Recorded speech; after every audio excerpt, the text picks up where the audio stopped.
Hello दोस्तों, good afternoon. कैसे आप लोग? आशा है कि आप लोग बहुत अच्छे होंगे।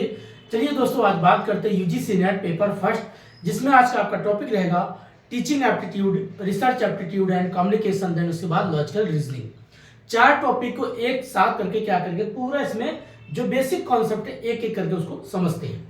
पहले बात करते हैं teaching aptitude. Teaching aptitude means होता है जो भी आपके पास नॉलेज है। अगर आप मान लीजिए कहीं से कोई चीज सीखा है, चाहे आप इकोनॉमिक्स पढ़ते हो या ज्योग्राफी पढ़ते हो या कॉमर्स पढ़ते हो, जो भी आपके पास नॉलेज है, अगर आप अपनी नॉलेज को किसी दूसरे को आप बताते हैं, यही बताने के प्रोसेस को क्या बोला जाता है, टीचिंग। लेकिन एक शब्द जुड़ा होता है एप्टीट्यूड। एप्टीट्यूड का मतलब होता है जो आपके पास कितना क्षमता है, मतलब क्षमता मीन्स पेशेंस। जैसे कभी कभार कोई बच्चा है, एक बार पढ़ा तो आप उसको नहीं बता पाते, दो बार मान लो वो समझ नहीं पाता, तीसरी बार फिर समझाते हैं, अर्थात तब तक उसको आप बार बार समझाते हैं जब तक वो समझ नहीं लेता। तो इसीलिए उसका नाम पड़ गया क्या, एप्टीट्यूड। अर्थात पढ़ाने का आपके अंदर कितना क्षमता है, पेशेंस है। अगर आप में पेशेंस नहीं है तो आप एक बेहतर टीचर, बेहतर वक्ता या बेहतर प्रोफेसर नहीं कहलाएंगे।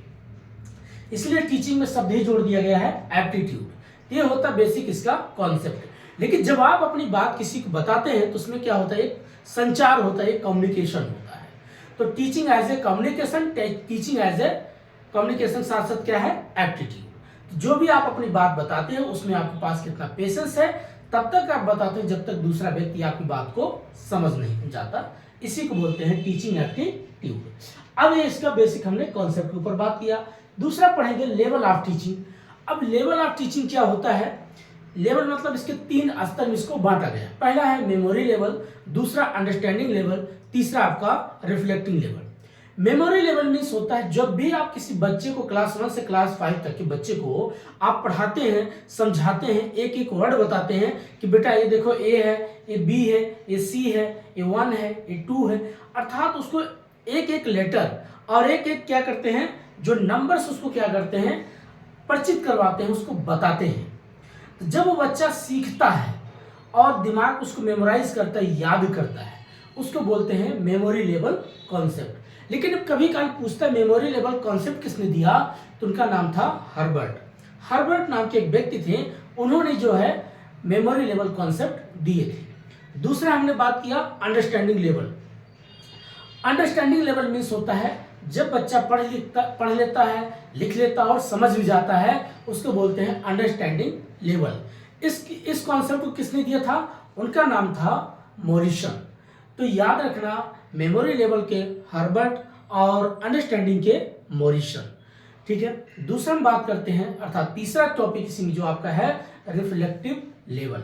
रिफ्लेक्टिव लेवल मीन्स होता है जब आप कोई एक गोल बनाते हैं, जैसे आपको मान लीजिए यूजीसी नेट क्वालिफाई करना है, या आपको यूपीएससी क्वालिफाई करना है, या आपको इंजीनियर बनना है, या आपका नीट की एग्जाम निकालना है, या आपको कैट की एग्जाम निकालना है, कोई भी आपका जब एक गोल बनाते हैं ग्रेजुएशन करने के बाद, जब आप पता चला ग्रेजुएशन कर लेते हैं, उसके बाद आपको कोई गोल होता है, कोई एक लक्ष्य जो आप बनना चाहते हैं, उसको प्राप्त करने के लिए जब खुद से आप डिसीजन लेते हैं, खुद से आप सेल्फ स्टडी तैयारी करते हैं, इसको बोलते हैं रिफ्लेक्टिव लेवल। तो रिफ्लेक्टिव लेवल कॉन्सेप्ट किसने दिया था, उनका नाम था हंट। इस प्रकार से ये लेवल ऑफ टीचिंग का हमने कॉन्सेप्ट की बात कर लिया। अब अगला बात करते हैं मेथड्स ऑफ टीचिंग। दोस्तों थोड़ा दिखाई नहीं देगा, लेकिन एक एक वर्ड आपको इसमें बताते रहेंगे, समझ लीजिएगा। अगला बात करें methods of teaching. Methods of teaching means क्या होता है, जैसे आप कोई भी कार्य करते हैं तो इसकी एक विधि होती है। अब जैसे मान लीजिए मैंने आज पहली बार पूरा बोर्ड पे लिख दिया, उसके बाद बता रहा हूँ, इससे क्या होगा, एक बार लिखेंगे फिर उसमें टाइम कंज्यूम होता है, तो हमने सोचा पहले लिख दो, बाद में इस पर लेक्चर दे देते हैं। तो मेथड्स ऑफ टीचिंग उसी प्रकार से टीचिंग का क्या क्या मेथड है। तो बेसिकली मेथड्स जो टीचिंग का चार मेथड्स, कौन कौन, offline methods, online methods, teacher centred method, learner centred methods. अब मान लीजिए ऑफलाइन मेथड्स क्या होता है, जैसे सामने स्टूडेंट बैठे हों और बोर्ड के यहाँ टीचर भी हो। जैसे पुराने ज़माने में, अभी भी देखिए बड़े बड़े यूनिवर्सिटी, अमेरिका जैसे देश में आप, या चाइना जैसे देश में ऑफलाइन पढ़ाई होती है, लेकिन भारत जैसे देश में आजकल ऑनलाइन पढ़ाई कर दिया गया है। लेकिन ये नहीं जानते ऑनलाइन पढ़ाई से हमें फ़ायदा क्या है। फ़ायदा कुछ नहीं है, कुछ थोड़ा बहुत होता है, बाकी क्या होता है, आप ना तो क्वेश्चन पूछ सकते हैं, ना ये क्रॉस क्वेश्चन कर सकते हैं, जो कि आपको ऑफलाइन में चीज़ें सिखाया जाता है कि आपके अंदर कैसे डेवलपमेंट आएगा। मान लीजिए मैंने ही ऑनलाइन चीज़ें बना रहा हूँ, तो इसलिए आप कहेंगे ऑनलाइन, बाकी मैं ऑफलाइन में पढ़ाता हूँ, ऐसी बात नहीं है। बट ये जो इन्फॉर्मेशन आपको देना चाहता हूँ कि पढ़ाई अगर बेहतर होती है तो ऑफलाइन ही बेहतर होती है। ऑनलाइन सिर्फ एक माध्यम है कि चलो कभी काल आपके पास टाइम नहीं है, आप जा नहीं सकते हैं, तो उससे काफ़ी कुछ चीज़ें बेनिफिट होता है। तो हमने बात किया ऑफलाइन मेथड्स। दूसरा होता ऑनलाइन मेथड्स, जो आजकल पूरा डिजिटल तरीके से आप चीज़ें पढ़ते हैं, सीखते हैं इसमें। अगला बात करेंगे, तीसरा इसमें आपका आएगा teacher centred method. Teacher centred method means होता है जब टीचर स्वयं एक प्रकार से केंद्र में होता है, फोकस होता है, कि मतलब वो इंडिपेंडेंट होता है। जब वो लेक्चर लेता है, जब वो लेक्चर के माध्यम चीजें बताता है, टीचर, उसी को बोलते हैं टीचर सेंटर्ड मेथड्स। अगला होता है लर्नर सेंटर्ड मेथड।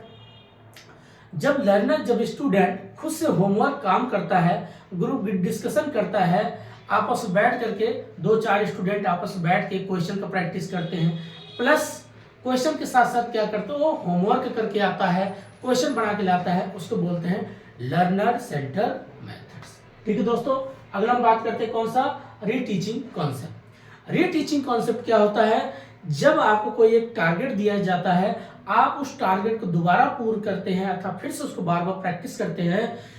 जैसे मान लीजिए मैं कोई टॉपिक आपको बता रहा हूँ, एक बार बताया नहीं समझ में आया, फिर मैं दोबारा उसको बताऊंगा, तो सामने बैठे कुछ लोग होते हैं अनुभवी लोग, उसको उस मान लीजिए जो मैं पढ़ाता हूँ तो उसको वो लोग क्या करते हैं, फीडबैक चेक करते हैं कि इन्होंने टॉपिक से भटक तो नहीं गए, या इन्होंने 10 मिनट के अंदर में क्या अच्छे से समझा दिए।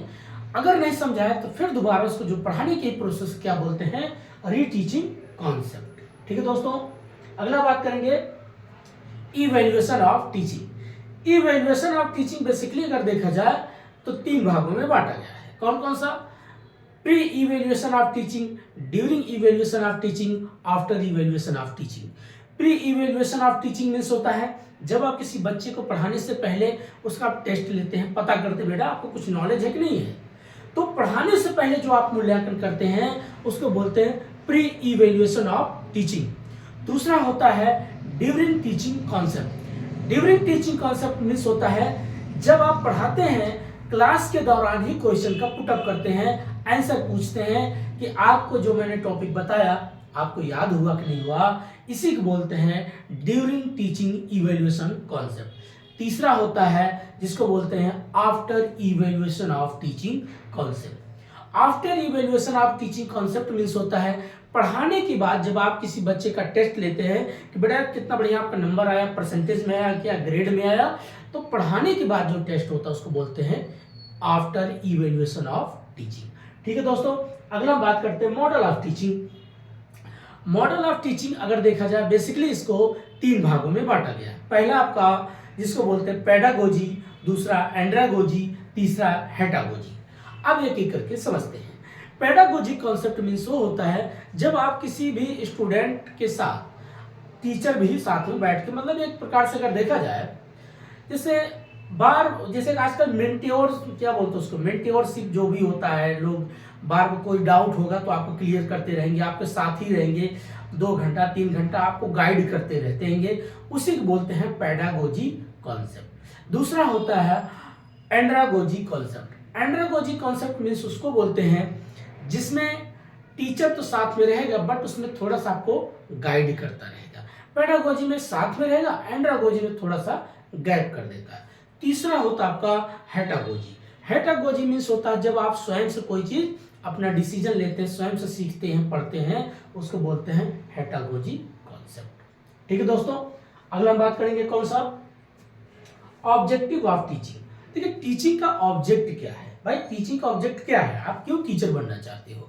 टीचर का मतलब यह है कि आप एक बेहतर नॉलेजेबल पर्सन होंगे, आपके पास नॉलेज होगा, आप एनालिटिकल करेंगे, एनालिसिस करेंगे, समाज में कुछ बेहतर चीजें आप कंट्रीब्यूट करेंगे, लोगों को बेहतर स्टूडेंट का निर्माण करेंगे, चाहे आप डॉक्टर बनाएंगे या आईएएस बनाएंगे या आप मान लीजिए इंजीनियर बनाएंगे, कोई भी चीज आप बनाएंगे तो एक बेहतर स्टूडेंट का निर्माण करेंगे। तो ऑब्जेक्टिव ऑफ टीचिंग का यही बेसिक होता है कि एक समाज को बेहतर करना है, एक देश को बेहतर करना है, एक राज्य को बेहतर करना है, इसीलिए ऑब्जेक्टिव ऑफ टीचिंग होता है।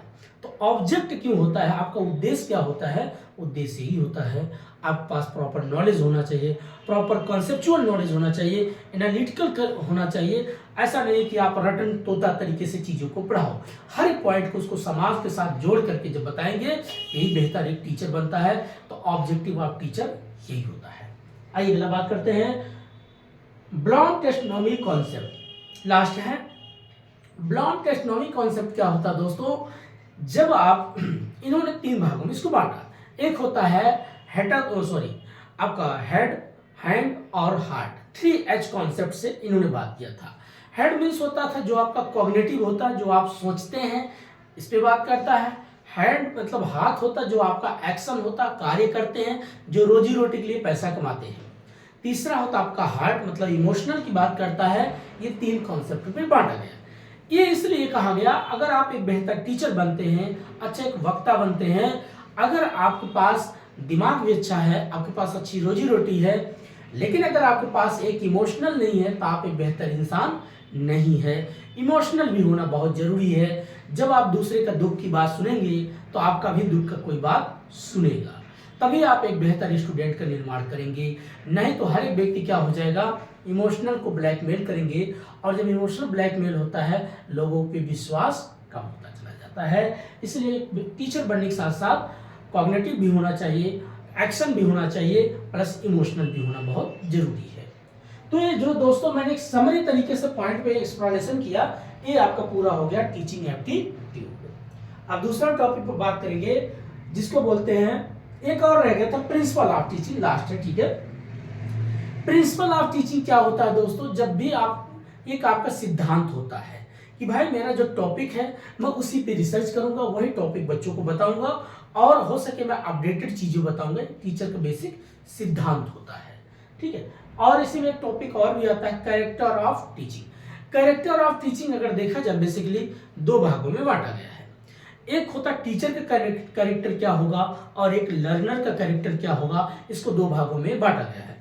टीचर का कैरेक्टर क्या कहलाता है भाई, अगर आप एक लेक्चर के माध्यम से कोई टॉपिक बताते हैं, या आप ऑनलाइन पढ़ाते हैं या ऑफलाइन पढ़ाते हैं, आपके पास प्रॉपर नॉलेज होना चाहिए, प्लस आप हमेशा अपडेटेड टीचर होना चाहिए।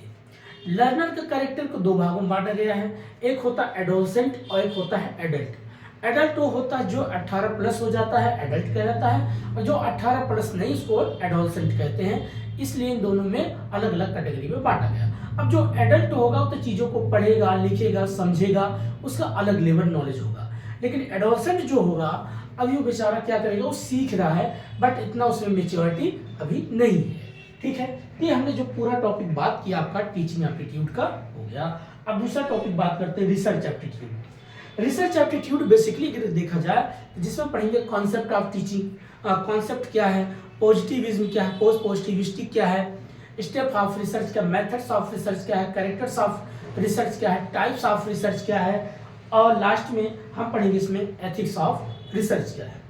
और उसके बाद एनोवा टेस्ट क्या है, काई टेस्ट क्या है, हाइपोथेसिस क्या है, एस्क्यूनेस क्या है, और प्रोबेबिलिटी क्या है, कुर्तिस क्या है। ये बेसिक टॉपिक आपके आते हैं किसमें, रिसर्च एप्टीट्यूड में। अब चलिए एक एक करके समझते हैं। रिसर्च मीन्स होता है जब आप किसी नई चीज का आविष्कार करना, नई चीज का खोज करने के ही प्रोसेस को बोलते हैं रिसर्च। एप्टीट्यूड मतलब आपके पास कितना पेशेंस है, क्षमता है। जैसे अभी आप देखते होंगे कुछ बच्चा जब पढ़ाई करता है तो लोग क्या बोलते हैं, भाई कब तक पढ़ाई करोगे, अरे उम्र निकल गई कि कब तक पढ़ोगे। अब पता चला पढ़ने वाले में उतना परेशानी नहीं है, जो देखने वाले परेशानी है। क्यों भाई, उसमें इतनी पेशेंस है, क्षमता है, एप्टीट्यूड है, वो करना चाहता है, उसको करने दो। क्यों उसको आप रोकना चाहते हो, उसका अपना गोल है, वो समाज के देश के लिए कुछ कंट्रीब्यूट करना चाहता, करने दो, क्या गलत कर रहा है। तो वैसे रिसर्च एप्टीट्यूड मतलब आपके पास खोजने के पास कितना क्षमता है। लेकिन रिसर्च मीन्स होता क्या है, जब आप किसी भी नई चीज का पुनः खोज करते हैं, मतलब जैसे मान लीजिए कोई भी, पहले आप देखते होंगे पुराने समय में ऐसे ही बोर्ड पे लोग पढ़ाते थे, लेकिन किसी ने रिसर्च किया कि डिजिटल बोर्ड बनाया जाए, उसमें पीपीटी अपने आप बन के आ जाएगा, जैसे लेक्चर देते अपने आप बोलते रहेंगे तो वर्ड लिखते आता चला जाएगा। वॉइस क्वालिटी से जोड़ देंगे, वॉइस से जोड़ देंगे अपने आप को, जैसे आजकल एआई का जमाना आ गया, आर्टिफिशियल इंटेलिजेंट आ गया, जिसमें बहुत से आजकल देखते होंगे डीप सीक हो गया, जेमिनी हो गया, और आपका एक ग्रोक आ गया है, इस तरीके कई चीजें आती हैं। तो रिसर्च क्या है? नई चीज का खोज करना, पुनः नई चीज के एक आकार देना। अब ये उसका इसका कॉन्सेप्ट पे हम क्या क्या पढ़ेंगे। पॉजिटिविज्म और पॉजिटिविस्टी। पहले क्या होता था, रिसर्च कोई खोज नहीं होता था तो मान्यताओं पे मान लिया जाता था। जैसे बाढ़ आती थी तो बोलते थे कि भाई प्रकृति का रूप है, तो जब बाढ़ आती थी, देखते होंगे गांव पुराने लोगों से कभी मिलना, कहते भाई इस साल बाढ़ आएगी या सूखा पड़ेगा, कैसे पता चलेगा? कहते थे जब अगर चिड़िया अपनी घोंसला बहुत ऊपर लगाने लग जाती थी तो कहते थे लगता है बाढ़ आने वाला है, और जब वो चिड़िया अपनी घोंसला और नीचे लगा देती थी तो कहते थे लगता है सूखा पड़ने वाला है। या चींटियां अपने अंडे अपने दाने को लेकर के काफी ऊपर तक जाती थी, इससे आभास लोग लगाते थे गांव वाले कि बाढ़ आने वाला है। या चींटियां पता चला अपने अंडे को और नीचे लेके आ रही हैं, शिफ्ट हो रही है अपने एक और, जैसे नहीं, मान लीजिए यहाँ पर कोई चिड़िया रहती थी, आज घोंसला यहाँ लगा दी, अगर घोंसला और ऊपर लगा दी तो इससे एक आभास होता था भाई क्या ये कहना है, मतलब लोग नेचर के हिसाब से चीजों को समझते थे।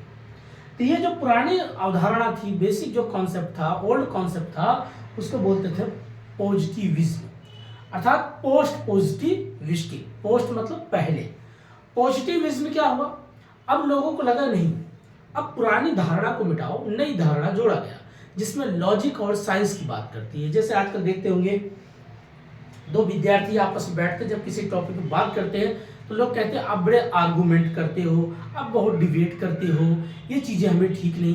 भाई अगर आप क्रॉस क्वेश्चन नहीं करेंगे, आर्गूमेंट नहीं करेंगे, निगेटिव भी नहीं सोचेंगे, पॉजिटिव भी नहीं सोचेंगे, पॉजिटिव निगेटिव है क्या? देखिए पॉजिटिव मतलब आप ठीक है, सब चीजें पॉजिटिव नहीं होता है, उसमें आप पहले गलतियां भी ढूंढोगे, गलतियां जब सुधारोगे तभी पॉजिटिव होगा। तो लोगों को लगा नहीं, साइंस और तर्क लॉजिक के साथ जो बात होगा उसको बोलेंगे पॉजिटिविज्म। अब अगला बात करते हैं step of research. Step of research basically जब भी आप रिसर्च करेंगे, जब आप सिनॉप्सिस बनाएंगे या थीसिस लिखेंगे तो आपको स्टेप ऑफ रिसर्च पढ़ना पड़ेगा। इसमें क्या क्या होता है, पहले किसी चीज का प्रॉब्लम ढूंढो, उस प्रॉब्लम को फिर डिजाइन दो, उस डिजाइन के अनुसार फिर डेटा कलेक्शन करो, उस डेटा को फिर क्या करो, सैंपल बनाओ, सैंपलिंग बनाने के बाद उसका फिर क्या करो, प्रपोजल तैयार करो, प्रपोजल के बाद फिर developing data analysis, developing data collect करो, डेवलपिंग डेटा कलेक्ट करने के बाद उसका फिर क्या करो, लास्ट में एनालिसिस करो, उसके बाद सबमिट कर दो। ये होता है स्टेप ऑफ रिसर्च, मतलब स्टेप बाय स्टेप आपको चीजों को समझना है।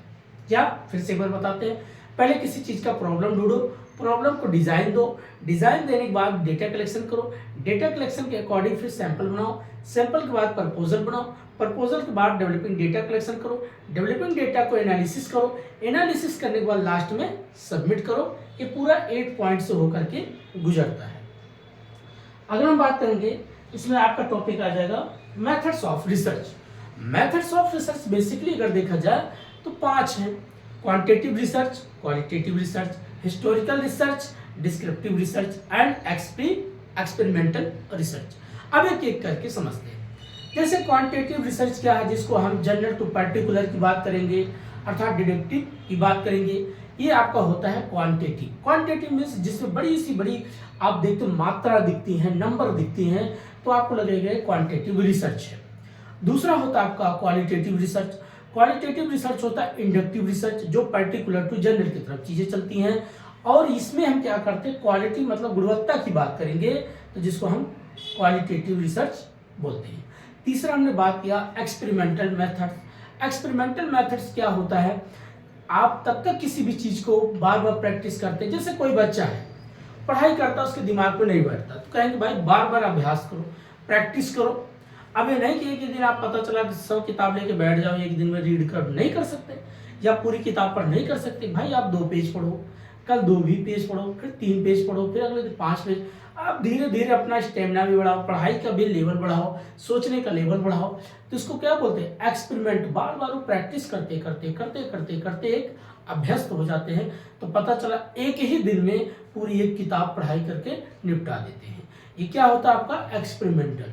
या दूसरी चीज, जैसे किसी मेडिसिन की दवा की खोज होती है, तो बार बार उसे प्रैक्टिस करते हैं, तब तक आप करते रहते हैं जब तक आप अपने तह तक अपने फार्मूला को बना नहीं लेते, तो उसको बोलते हैं एक्सपेरिमेंटल मेथड्स। तीसरा हमने बात किया। चौथा बात करते हैं हिस्टोरिकल मेथड्स।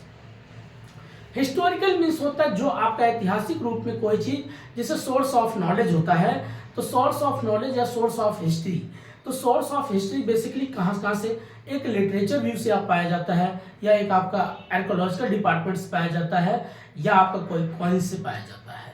अब लिटरेचर व्यू से जैसे आप जैनिज्म, बुद्धिज्म, चारवाक, यहाँ से कोई उनकी ग्रंथ है, वहां से आप चीजें प्राप्त कर लिए, या आप मान लीजिए आर्कोलॉजिकल डिपार्टमेंट से कोई मूर्ति मिल गया, जैसे इंडस वैली सिविलाइजेशन में आप देखते होंगे कोई नृत्यिका करती हुई कोई मूर्ति मिला है, कोई शॉल ओढ़े कोई व्यक्ति मिला है, या वहां पर छोटे छोटे खिलौने मिले हैं। ये सब क्या है, हिस्टोरिकल ऑफ बेसिक रिसर्च की बात करती है। लास्ट में उसके बाद बात करते हैं descriptive research. Descriptive research means होता है जो ऑलरेडी कोई रिसर्च करके रखा था, आपने उसके नोट्स को पढ़ते हैं, वहां से कोई चीजें सीखने का प्रयास करते हैं, उसको बोलते हैं डिस्क्रिप्टिव ऑफ रिसर्च। अगला बात करते हैं characters of research. Character of research total इसमें 12 हैं, जिसमें आप पढ़ेंगे कि भाई वैलिड रिसर्च क्या है, कंसिस्टेंसी रिसर्च क्या है, एक्सपेरिमेंटल रिसर्च क्या है, ये घुमा फिरा कोई सारी चीजें, डिडक्टिव रिसर्च क्या है, इंपीरिकल रिसर्च क्या है, कंसिस्टेंसी रिसर्च क्या है, ये इसकी बात। कहने का मतलब ये है कि आप जब भी कोई रिसर्च करें, कंसिस्टेंसी होना चाहिए, लगातार होना चाहिए, एक्यूरेसी होना चाहिए, सटीकता में होना चाहिए, फालतू चीजें नहीं होना चाहिए, जो बोला गया वही काम करो। अब जैसे कभी काल किसी को कहते बच्चे जो पढ़ाई करते हैं वो भटक जाते हैं, आपका टारगेट दिया गया 1 घंटे आप क्वेश्चन सोल्व करने का, अब पता चला मोबाइल चला रहे हैं, क्वेश्चन साइड में हो गया, मोबाइल पे इंजॉय कर रहे हैं, रील देख रहे हैं, तो क्या ये कंसिस्टेंसी है, क्या ये एक्रूअल है? नहीं ना। यही वो बात बोला कि कंसिस्टेंसी हो, एक्रूअल हो, इंपीरिकल हो, जनरलाइजेशन हो, वैलिड हो, ये सारी बातें इसमें कौन बोलता है, कैरेक्टर्स ऑफ रिसर्च की बात करता है। उसके बाद टाइप्स ऑफ रिसर्च, वही सारी चीजें कितने भागों में बांटा गया, इसको टोटल 30 भागों में बांटा गया। अब 30 भागों, डिडक्टिव रिसर्च क्या, इंडक्टिव रिसर्च क्या, क्वांटिटेटिव रिसर्च क्या, क्वालिटेटिव रिसर्च क्या, डिपेंडेंस रिसर्च क्या, इंडिपेंडेंस रिसर्च, वैलिड रिसर्च क्या, इनवैलिड रिसर्च क्या है, ये सभी पॉइंट, एक्शन रिसर्च क्या है, ये जितनी बात हम करेंगे किसमें आएगा आपका टाइप्स ऑफ रिसर्च। उसके बाद लास्ट में कुछ चीजें पढ़ते हैं। सैंपलिंग क्या है? सैंपलिंग आपने कभी पढ़ा होगा, प्रायिकता, तो जिसमें मान लीजिए कॉइन है, डाइस है, सिलेक्शन है, कार्ड है, ठीक उसी प्रकार से आपका प्रोबेबिलिटी होती है संभावना। संभावना मीन्स होता है किसी भी चीज का आने का क्या चाहिए, या तो प्रोबेबिलिटी आपका प्रोबेबिलिटी होगा, या तो नॉन प्रोबेबिलिटी होगा, या तो पॉजिटिव होगा या तो निगेटिव होगा। अगर आप कोई कॉइन्स को एक बार उछालते हैं, या तो हेड आएगा या तो टेल होगा, ये प्रोबेबिलिटी है। लेकिन अगर पता चला, अब बादल देख करके आप बोलोगे बरसात होगा कि नहीं होगा, बरसात हो भी सकता है, नहीं हो सकती, नॉन प्रोबेबिलिटी है, इसमें हम संभावना नहीं कर सकते। लेकिन किसी भी चीज में हम संभावना कर सकते हैं। कोई व्यक्ति पेपर दे रहा है, या तो पास होगा या तो फेल होगा, दो में से कोई ना कोई होगा। लेकिन नॉन प्रोबेबिलिटी में पता चला, बादल देखा, बरसात हो आई आधिया, लेकिन हवा तो चली लेकिन बरसात नहीं हुई, आपको कंफ्यूज कर देता है। लेकिन सिक्का अगर उछालेंगे, आपको जरूर पता है कि हेड आएगा या तो टेल आएगा। इसको 2 भागों में बांटा गया, probability and non probability. Probability में हम एक जिसमें आप देखते हैं सिस्टमेटिक क्या है, एक सिस्टमेटिक क्रमगत रूप से क्या है, और आपका एक्शन क्या है या कोटा क्या है, इसमें कई चीजें आपका आता है, 3S और C। उसके बाद दूसरे में होता है एक्शन क्या है और एप्लीकेशन क्या है, स्नोफॉल क्या है, इस तरीके की चीजें आपका नॉन प्रोबेबिलिटी बात करता है। तो दोस्तों अब बात करते हैं सैंपलिंग हो गया, टेस्ट की बात करेंगे।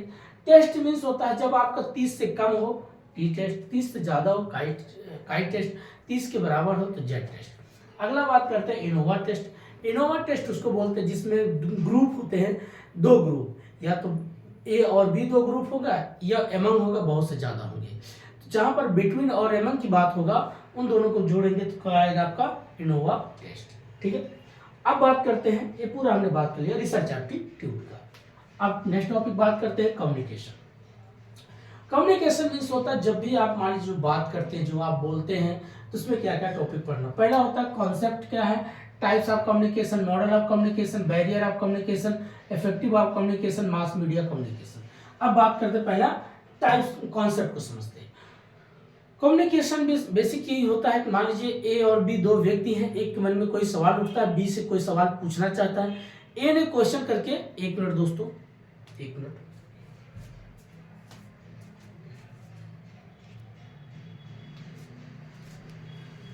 ओके, एक्चुअली कॉल आ रहा था, वही चेक करने गया था।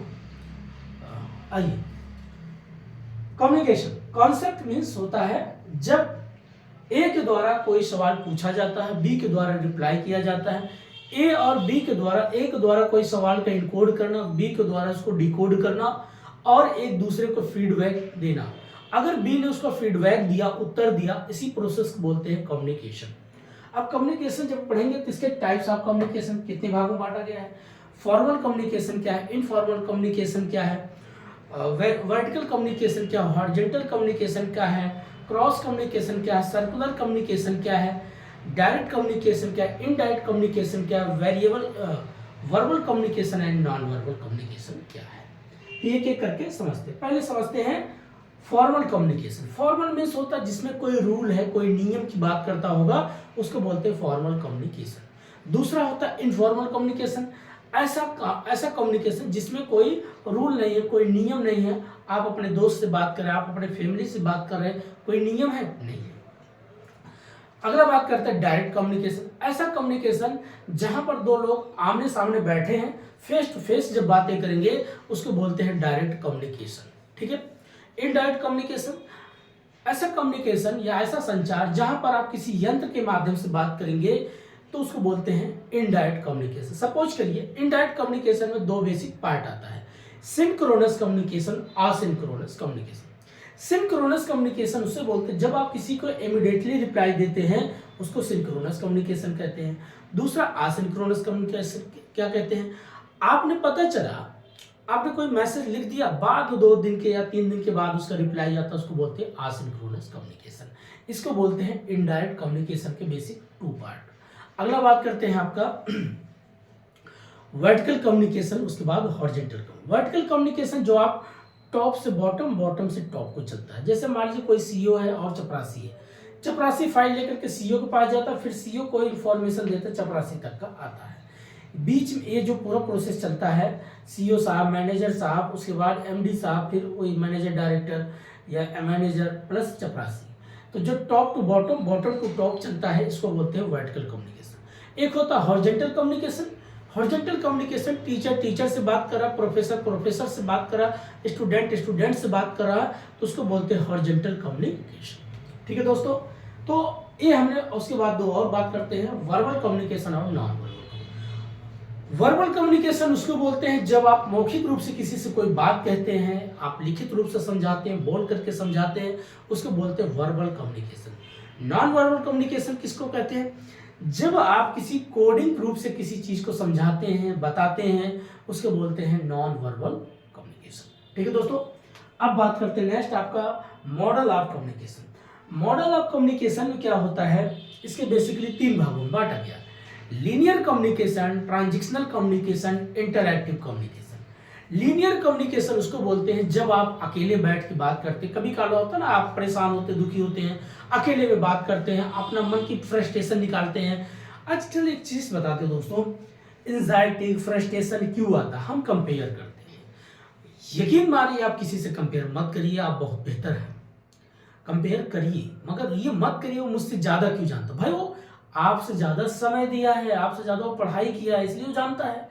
आप भी टाइम दो, आप भी पढ़ाई करो, आप भी बहुत कुछ चीज सीखेंगे। हो सकता है आप किसी और फील्ड में ज्यादा चीजें देंगे तो आपको ज्यादातर सीखने को मिलेगा। आप दिन रात अगर जिम करेंगे तो आपके बॉडी का स्ट्रेंथ तो बढ़ेगा ही। स्ट्रेंथ मतलब पावर बढ़ेगा, ताकत बढ़ेगा, वजन ज्यादा उठाएंगे। अब कोई व्यक्ति एक ही दिन में जाके 1 कुंटल उठा लेगा तो टूट जाएगा, कमर टूट जाएगा, झुक जाएगा, नहीं पाएगा। तो कहने का मतलब क्या है कि जो आजकल लोगों में परेशानियां होने लग गई कि टेंशन, एंजाइटी, पता नहीं क्या क्या नई नई बीमारियां, कुछ खान पान का भी असर पड़ता है, लाइफ स्टाइल का असर भी पड़ता है। तो बात कर रहे थे लीनियर कम्युनिकेशन। लीनियर मतलब जब अकेले में आप बैठ करके खुद से बात करते हैं, उसको बोलते हैं लीनियर कम्युनिकेशन। जैसे आप न्यूज़पेपर पढ़ते हैं तो उसमें कोई खबर देख करके आप मायूस हो जाते हैं, उदास हो जाते हैं, खुश भी होते हैं, उसको बोलते हैं लीनियर कम्युनिकेशन। दूसरा होता है ट्रांजिशनल कम्युनिकेशन। ट्रांजिशनल कम्युनिकेशन उसको बोलते हैं जब 2 लोग आपस में बात करते हैं, बैठ करके एक दूसरे को आंसर क्वेश्चन करते सामने बैठे हैं, उसको बोलते हैं ट्रांजिशनल कम्युनिकेशन। तीसरा होता है इंटरैक्टिव कम्युनिकेशन।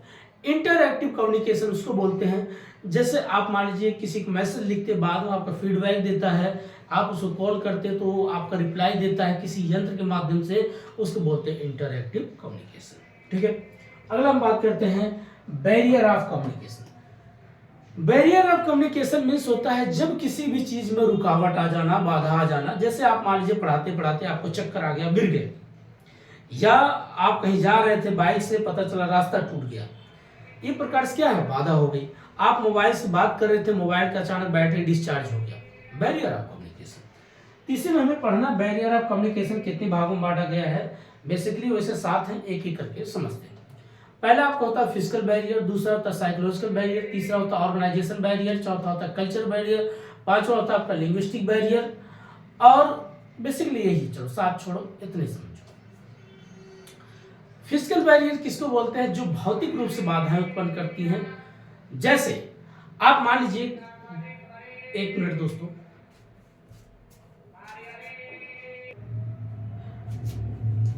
आवाज आती है दोस्तों, थोड़ा डिस्टर्ब कर देता है। चलिए, तो बैरियर ऑफ कम्युनिकेशन हमने बात किया, फिजिकल बैरियर क्या है, साइकोलॉजिकल बैरियर क्या है, लिंग्विस्टिक बैरियर क्या है, कल्चरल बैरियर क्या है, ऑर्गेनाइजेशन बैरियर क्या है। फिजिकल मतलब जो भौतिक रूप से चीजों में रुकावट आ जाती हो। आप घर से निकल रहे थे, आपकी बाइक खराब हो गई, आप ट्रेन से जा रहे थे, ट्रेन का इंजन खराब हो गया, एक प्रकार से बैरियर ऑफ कम्युनिकेशन हो गया। या कोई सूचना किसी तक पहुंचाना चाह रहे थे मोबाइल से, आपकी मोबाइल का डिस्चार्ज हो जाना, बैटरी का डाउन हो जाना, ये बैरियर ऑफ कम्युनिकेशन है। दूसरा साइकोलॉजिकल बैरियर क्या है, साइकोलॉजिकल बैरियर उसको बोलते हैं जब आप अपने मन में किसी के प्रति एक निगेटिव विचार बना लेते हैं, एक ऐसी सोच बना लेते हैं कि व्यक्ति ऐसे ही है, ये कभी नहीं सुनेगा मेरा वाला, ये कभी नहीं सुनेगा, ये अपने ही करेगा, तो आपके मन में बैरियर क्रिएट हो जाते हैं, व्यक्ति ऐसा ही है। ठीक है, तीसरा बात करते हैं ऑर्गेनाइजेशन बैरियर। आजकल सबसे ज्यादा साइकोलॉजिकल ही बैरियर समाज में ज्यादा हो गया है। तीसरा बात करते हैं organisation barrier. Organisation barrier means वो होता है जब कोई एक संगठन है और उस संगठन, मान लीजिए कोई देश का प्रधानमंत्री बैठे हैं, आप उनसे मिलना चाहते हो तो आप नहीं मिल सकते, बहुत सा प्रोसेस होता है। आपको पीएमओ ऑफिस जाना पड़ेगा, आपको फाइल निकालना पड़ेगा, आपको लिखित लेटर लिखना पड़ेगा, उन लोग से मिलने के लिए काफ़ी चीज़ों से होकर के गुजरना पड़ता है। इसी प्रोसेस को बोलते हैं, जो आपका छोटी छोटी चीज़ें रुकावट करती है, उसको बोलते हैं ऑर्गेनाइजेशन ऑफ बैरियर। तीसरा हम बात करते हैं, चौथा बात करते हैं लिंग्विस्टिक बैरियर। लिंग्विस्टिक बैरियर उससे बोलते हैं भाषा को लेकर के जो बाधा होती है। सपोज मैं हिंदी में आपको समझा रहा हूँ और अगर यहीं पर कोई व्यक्ति कन्नड़ में है तो हिंदी नहीं आएगा, तो उसके लिए दिक्कत हो सकती है। या वो कन्नड़ में पढ़ाता होगा, मलयालम में बताता होगा, और मैं हिंदी बेल्ट का हूँ तो मुझे समझ में नहीं आएगा। इसको बोलते हैं, जो भाषा को लेकर के बाधाएं उत्पन्न होती हैं, उसको बोलते हैं लिंग्विस्टिक बैरियर। लास्ट बात करते हैं cultural barrier. Cultural barrier means उसे बोलते हैं जो एक सांस्कृतिक बाधाएं उत्पन्न होती है। सपोज करिए भारत की अपनी एक कल्चर है, पहनावा है, वेशभूषा है, खान पान है, और यही आप अमेरिका चले जाइए, ब्रिटेन चले जाइए, तो वहाँ की कल्चर आपको रास नहीं, आप समझ नहीं पाएंगे। आपको लगेगा कि भाई यहाँ के लोगों का लाइफ स्टाइल क्या है। अब भारत के लोगों जो खान पान है, साउथ भारत में आप चले जाइए तो वहाँ के लोगों का आप खान पान देखेंगे, केले के पत्ते पे खाना रखते हैं, उसके बाद खाते हैं।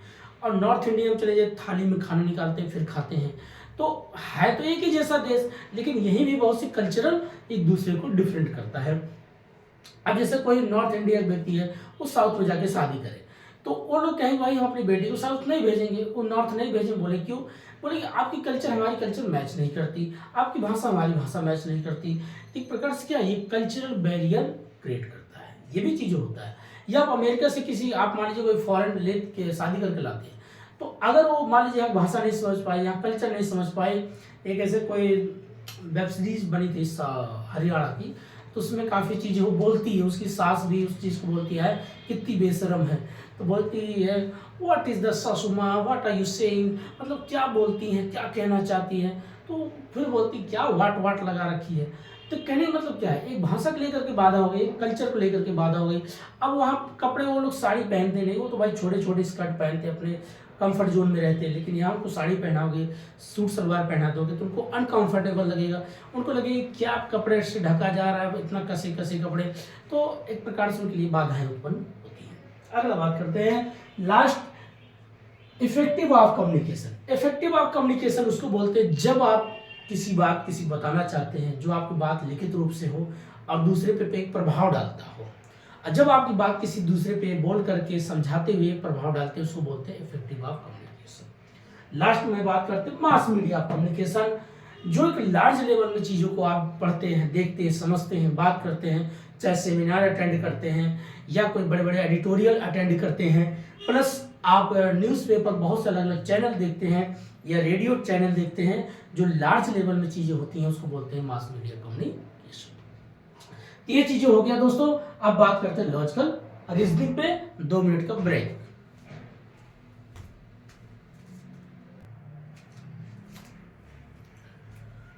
चलिए दोस्तों, आइए बात करते हैं लॉजिकल रीजनिंग पे।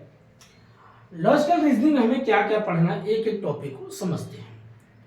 इसमें टोटल आपके जो टॉपिक है, इससे पहले बात, पहला आपका दिया है स्टेटमेंट क्या है, आर्गुमेंट क्या है और कंक्लूजन क्या है। स्टेटमेंट मीन्स होता है जब भी आप कोई बात बोलते हैं, कोई एक कथन देते हैं, जैसे दो लोग बैठे आपस में बात करते हैं, अब उनके पास जो इन्फॉर्मेशन नॉलेज होता है उस पर बात करेंगे, जो इनके पास होता है उस पर बात करेंगे, और एक दूसरे को लेकर के काफ़ी चीज़ों पे स्टेटमेंट होगा, आर्गुमेंट होगा, देन उसका कंक्लूजन निकाला जाता है।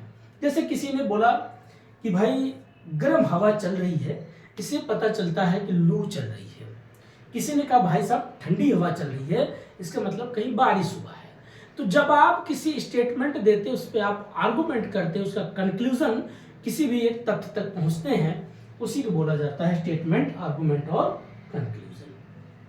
और जब भी आप स्टेटमेंट देते हैं उसको बोलते हैं परमिसेस, परमिसेस 1, परमिसेस 2। 2 ऐसे पैराग्राफ लिखेंगे और उसमें आप ढूंढेंगे माइनर टर्म, मिडिल टर्म और मेजर टर्म। माइनर टर्म उसको बोलेंगे जो आपका पहली लाइन में तो दिया है लेकिन दूसरे वाली लाइन में नहीं दिया है पैराग्राफ में। दूसरा होता है मिडिल टर्म, जो पहले भी पैराग्राफ में दूसरे भी पैराग्राफ में चीजें दिखती हैं, उसको बोलते हैं मिडिल टर्म। और अगला होता है मेजर टर्म। मेजर टर्म वो कहता है आपको पहले में तो है लेकिन दूसरा ऑब्जेक्टिव वाली लाइन में है, उसको बोलते हैं मेजर टर्म। तो अभी आगे भी पढ़ेंगे। अब बात करते हैं फॉर्मल फैंसी, इनफॉर्मल फैंसी क्या है। फॉर्मल फैंसी मीन्स होता है जब आप कोई गलती देखते हैं, गलतियां होती हैं। सपोज करिए मैं कोई चीज लिखा, अब गलती है स्पेलिंग की इसमें, तो आप कहेंगे सर इसमें गलती है, तो that is a formal fancy. But कोई चीज ऐसा होता है कि गलतियां हैं लेकिन उसमें छिपी हुई है, हाइड है, दिख नहीं रही है, उसको बोलते हैं इनफॉर्मल फैंसी। बस इतना चीज समझना जरूरी है। अगला बात करते हैं कोनोटेशन क्या है, डेनोटेशन क्या है और स्क्वायर ऑफ लॉजिकल रीजनिंग क्या है। कोनोटेशन किसी भी चीज का कोडिंग के रूप में किसी चीज को पहले समझना, जैसे स्नैक मतलब सांप। अब एक आपने कोनोटेशन कर लिया लेकिन अब उस स्नैक को अलग अलग मीनिंग में आप समझते हैं, उसको बोलते हैं डेनोटेशन। जैसे आपने कोई सपना देखा रात में सांप का, तो आपको लगा महादेव की कृपा हुआ, फिर आपको लगा धन कुबेर की प्राप्ति हुई, या हो सकता आपके जीवन में कोई सा कष्ट था वो दूर होने वाला है। जब आप एक ही अर्थ शुरुआत में देखते हैं, स्नैक मतलब सांप, लेकिन उसी सांप को जब आप अलग अलग अर्थ निकालते हैं उसको बोलते हैं डेनोटेशन। यही आपका जीवन है। आज भी इंसान क्या करता है, जिसको हाइपोथेसिस थिंकिंग में ज्यादातर समय लगाता है। हाइपोथेसिस मतलब अनुमान लगाना, ऐसा हो सकता है, वैसा हो सकता है, नहीं पढ़ाई करेंगे तो क्या हो सकता है, ऐसा करेंगे तो क्या हो सकता है, ये सारी चीजें होती हैं। मैं एक छोटी सी आपको अपनी बात शेयर करूंगा। बीच में मेरे साथ एक घटना हो गया 1 हफ्ता पहले, इसीलिए मैं वीडियो नहीं डाल पा रहा था। कूलर उसको मैं स्टार्ट कर रहा था, उसमें करंट आ गई थी और मैं चेक कर रहा था, अचानक मुझे 2 मिनट तक चिपका लिया, इसीलिए मैं काफ़ी बीमार सा हो गया। बीमार क्या दोस्तों, लाइफ में चलता रहता है, तो ऐसा घटना हो, इसी वजह से मैं वीडियो नहीं बना पा रहा था। अभी भी बोलता हूँ तो थोड़ा सा अजीब सा होता है, तो बस इसी वजह से वीडियो नहीं बना पाया। लेकिन एक बात क्या कहना चाहूँ, जीवन का कोई भरोसा नहीं है कब आपके साथ कौन सी घटना घट जाए, इसीलिए आप अपने जीवन में जो काम करो, मस्त रहो, खुश रहो, अनावश्यक चीज़ों में ज़्यादा अपना समय मत दो। हाँ, जहां आपको बेहतर लगे, जिससे बात करके सुकून मिले उससे बात करो, और जिससे लगे बात करके सुकून ना, उससे बातें मत करो, अपना टाइम वेस्ट मत करो। लेकिन एक चीज मैं कहूंगा कि जीवन का मैंने सच्चाई एक नया चीज सीखा कि करंट का झटका लगा तो मेरा दिमाग और खुला। क्या खुला कि कुछ भी हो सकता है। इसलिए जो कहते हैं ना कि रोड पे हो सकता है, घर में हो सकता है, कहीं भी कुछ हो सकता है। इसलिए लाइफ को चिल्ड मारिए, बेफिक्र जिए, टेंशन मस्त रहिए। ये चीज मैंने सीखा है और यही चीज आपको बताना चाह रहा था कि कोनोटेशन, डेनोटेशन। कि कोनोटेशन जब किसी एक का अर्थ निकालते तो उसे कई अर्थ चीज़ों में आप लग जाते। अब मैं उसको कई अर्थों में लगा दिया, काश मैंने पलक ना लगाया होता, काश मैं उसको उधर से बजाय इधर बंद, अरे काश में कासे हो जाता है, जो हो गया सो हो गया, अब ज़्यादा मत सोचो। लेकिन वही आजकल डेनोटेशन में लोग फंसे हैं, काश मैं ऐसा कर लिया होता तो ऐसा हो गया होता, मैं भी अपने समय पढ़ाई किया होता। अरे बहुत लोग पढ़ाई करके कौन सा चीज़ परफेक्ट हो गए। परफेक्शन और परफेक्ट होना कोई उम्र कोई सीमा नहीं है, हर दिन इंसान में कोई न कोई कमियां हैं। बचपन में थे 10वीं पास करते थे, लगा 12वीं पास करेंगे, 12वीं पास किया तब ग्रेजुएशन करेंगे, ग्रेजुएशन किया तो फिर क्या है एमकॉम करेंगे, एमकॉम किया तो सोचा सीए बनेंगे, सीए का पता चला यूजीसी नेट करें, यूजीसी नेट किया टीचिंग करेंगे, टीचिंग कर रहे हैं तो बच्चे नहीं है। अरे भैया जीवन का कोई न कोई चीज़ का है घटती रहती है, डजंट मैटर, इतना ज़्यादा सोचो मत, पूरा न्यूट्रल रहो, मस्त रहो, लाइफ को बेहतर जियो। आइए बात करते हैं square of logical reasoning. Square of logical reasoning में क्या हुआ दोस्तों, इसमें बेसिकली हम पढ़ते हैं AEIO। एक होता आपका कंट्राडिक्टरी, दूसरा होता कंट्राडिक्शन, तीसरा होता सब अल्टरनेटिव, तीसरा होता कंट्राडिक्शन। अब ये चीजें हमको समझना क्या है, वैसे मैं लिख के बता सकता बट ऐसे सुन लो। कंट्राडिक्टरी मीन्स होता है जब आपका एक पॉजिटिव हो दूसरा निगेटिव हो, इन दोनों का अगर रिश्ता जोड़ा जाएगा दैट इज ए कंट्राडिक्टरी। दूसरा होता है सब कंट्राडिक्टरी, एक कुछ पॉजिटिव है कुछ निगेटिव है, इन दोनों का रिश्ता जोड़ेंगे तो सब कंट्राडिक्टरी।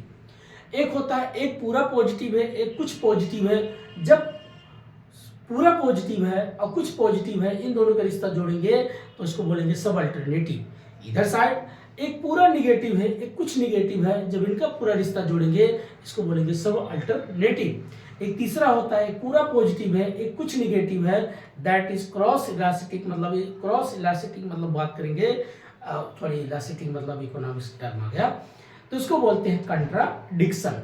और एक जो पूरा निगेटिव है कुछ पॉजिटिव है, इसका रिश्ता जोड़ेंगे तो बोलेंगे कंट्राडिक्शन। बस इतना ही था और कुछ है नहीं।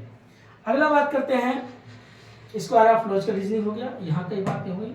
अगला evaluation of Venn diagram. Evaluation of Venn diagram क्या होता है, एक स्क्वायर दे देगा बना के, उसमें एक सर्कल दे देगा और ट्रायंगल दे देगा, अलग अलग वर्ड दे देगा, पूछेगा बताइए सर्कल को किस वर्ड से डिनोट कर रहा है, या तीनों को जो है कौन सा वर्ड डिनोट कर रहा है, उसको आप मूल्यांकन करना है।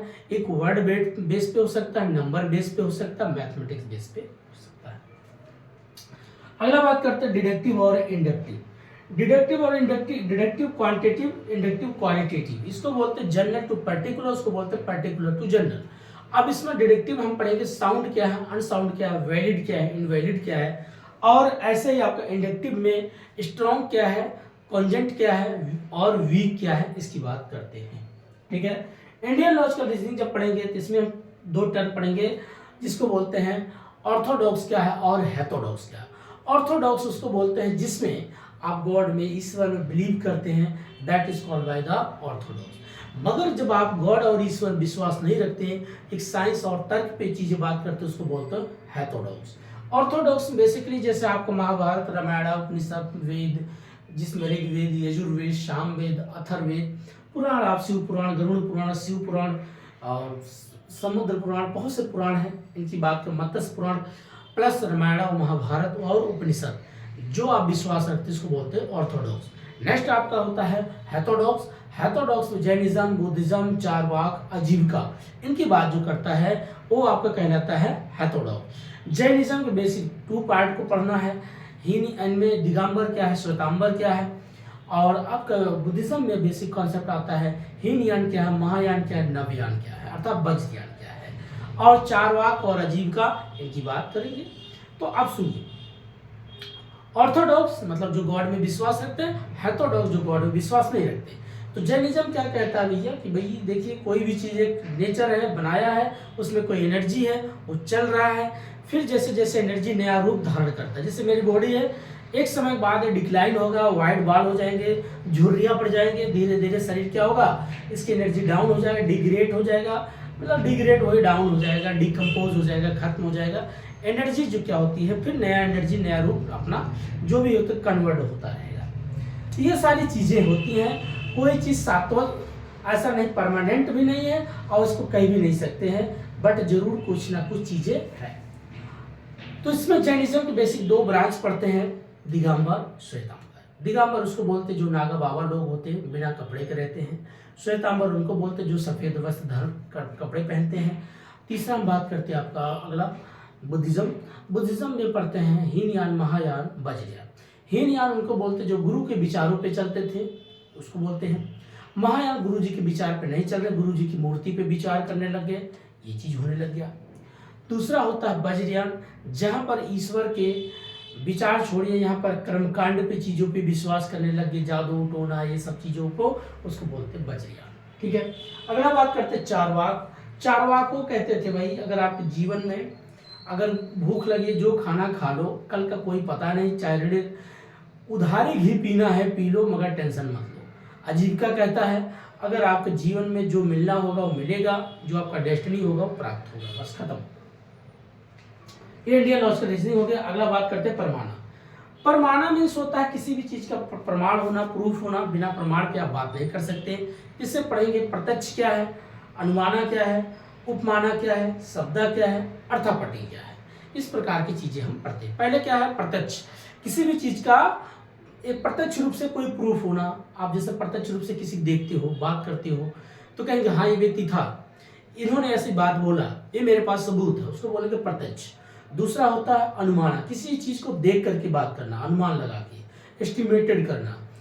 तीसरा होता है अनुमाना, जैसे किसी कपड़े को देख करके आप बोलेंगे, अनुमान लगेंगे कि वकील है, पुलिस है, जज है, क्या है। अर्थापट्टी, किसी भी चीज का अर्थ निकालना। कोई व्यक्ति जा रहा है, मान लीजिए गाड़ी का सायरन बजा, आपने हॉर्न से अनुमान लगाया कि गाड़ी जो पुलिस वालों की जा रही, या एसपी साहब जा रहे हैं, डीएसपी साहब जा रहे हैं, तो गाड़ी की आवाज से लग जाता है कि मंत्री जी जा रहे हैं, नीली बत्ती किसका है कि लाल बत्ती किसका है। आप जो किसी भी चीज को करके देख करके अनुमान लगाते हैं उसको बोलते हैं अनुमाना। तो प्रत्यक्ष हो गया, अनुमाना हो गया। अगला होता है उपमाना। उपमाना मीन्स होता है किसी चीज का कंपेयर करना, तुलना करना। जैसे किसी की आवाज किसी से तुलना करना, किसी का हाइट किसी से तुलना करना, कलर किसी का किसी से मैचिंग कराने की प्रक्रिया क्या बोलते हैं, उपमाना। अगला होता है शब्दा। शब्दा मीन्स होता है जो आप बोलते हैं, जो लिखित चीज से बात करते हैं उसको बोलते हैं शब्दा। और उसके बाद होता है आपका अनुपलब्धि। अनुपलब्धि मीन्स होता है जो चीजों उपलब्ध ना हो, प्रेजेंट ना हो, उस पर आप बात करते हैं। ठीक है, ये हो गया आपका परमाणा। अब बात करते हैं टाइप्स ऑफ अनुमाना। अनुमाना में कितने भाग होते हैं, इसके 2 भाग, व्याप्ति और हेतुआभास। व्याप्ति मीन्स होता है जब किसी चीज में कोई कारण से लिप्त है, उसे पता चल रहा है कि ये कारण है, ये पानी गर्म है तो इसका मतलब हॉट है, ये पानी ठंडा मतलब कोल्ड है, जिसमें कोई कारण दिखता है उसको बोलते हैं व्याप्ति। और हेतुआभास उसको बोलते हैं जिसमें कोई गलतियां ढूंढा जाता है, चेकिंग बाय द मिस्टेक, उसको बोलते हैं हेतुआभास। और हेतुआभास जब पढ़ेंगे इसमें 3 टर्म, वही शुरुआत में जो बात किया, माइनर टर्म गलती है, मेजर टर्म की है या मिडिल टर्म की बात करता है। और उसके बाद पढ़ेंगे हेतुआभास में कितने प्रकार बांटा गया, इसको बोला गया है बधित, अबधित, सत्य, प्रतिपक्ष और विरुद्ध। बधित जिसमें कोई चीज दिख रहा है, जुड़ा है, ये बधित है। अबधित जिससे कोई कट गया हो, विरुद्ध हो गया हो। और तीसरा हम बात करते हैं सत्य, प्रतिपक्ष, जिसमें 100% चीजें दिख रहा है, ये प्रत्यक्ष है। और एक होता है बधित, अबधित, सत्य, प्रतिपक्ष और विरुद्ध, जिसका एक दूसरे का विरोध होता है। तो ये दोस्तों हमने आज बात किया teaching, research, communication, logical reasoning, 4 topic एक साथ एक समृद्ध तरीके से बात किया है। आज इतना ही है, फिर वीडियो लाएंगे दोस्तों। जीवन है, कभी उतार चढ़ाव आता है, कभी कुछ छोटी मोटी चीजें आ जाती है। आज आप लोग का आशीर्वाद है कि है वीडियो बना रहे हैं, नहीं निपट गए होते दोस्तों, हो गया होता टीचिंग का, प्रोफेसर आए सब बन गए होते। इसीलिए कहते हैं अब जीवन जियो, पूरा निफिक्र जियो, टेंशन फ्री होकर जियो। कल का कोई भरोसा नहीं, आज में जियो, भरपूर जियो, कल भी बेहतर होगा। तो आप टेंशन लेना बंद करो, जिंदगी में जो होगा बेहतर होगा। इसलिए तभी सबको भैया नमस्कार और जय हिंद। मस्त रहिए, पढ़ाई करते रहिए। Thank you very much.